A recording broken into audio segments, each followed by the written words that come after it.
C'est parti. Je m'appelle Mzemadi Ouled et j'ai 22 ans. Et ça va faire 3 ans et demi, 4 ans que je fais du parcours à Marseille.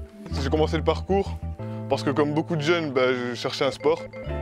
Et quand un ami m'a présenté cette discipline, je me suis dit c'est exactement ce que je cherchais, quoi. Ce que j'aime dans le parcours, c'est le mouvement.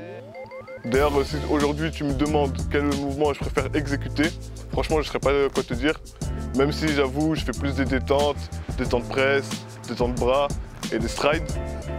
Quand je me déplace avec cette arme, j'ai l'impression d'être un héros de manga et c'est super. Alors ce que m'apporte le parcours, dans le parcours c'est comme dans la vie, il y a des hauts et des bas, de la frustration quand on échoue, de la joie quand on réussit. Mais moi ce que ça m'apporte, c'est que je prends du mental, je commence à prendre de plus en plus de mental. Je me rappelle qu'avant, monter par exemple sur un toit, pour moi c'était impossible, j'avais vraiment trop peur.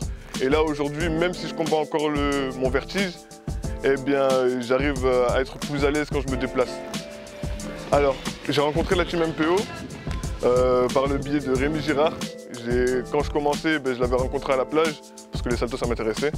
Et il m'avait dit qu'à l'époque, il y avait une page sur Facebook où tous les traceurs se rencontraient et tout ça pour faire des rendez-vous, s'entraîner. Et de là, petit à petit, je commençais à m'entraîner avec les gars et voilà. Alors l'esprit de notre look back, retenez bien les gars, c'est pas qu'une série de vidéos, c'est un mode de vie. Quand on tombe, on reste pas au sol, on se relève, on s'enflamme et on y va. Alors moi le conseil que je donnerais, c'est par exemple à des jeunes, c'est commencez pas à regarder les gens et à dire moi j'aimerais être fort comme lui, ou c'est trop dur, j'y arriverai pas. Non, non, si on veut perdurer dans la discipline, faut s'entraîner.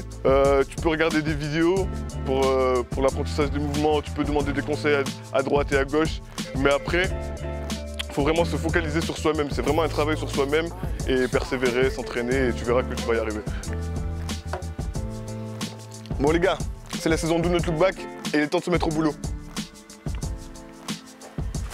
Qu'est-ce que c'est? Allez, adieu.